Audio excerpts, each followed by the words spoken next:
Another pallet rack project move for this customer. They had to clear out some new space for some more racking material, so we come in and installed this pallet rack system.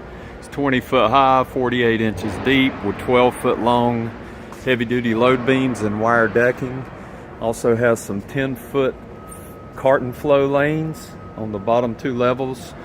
Then they have pallet storage for above.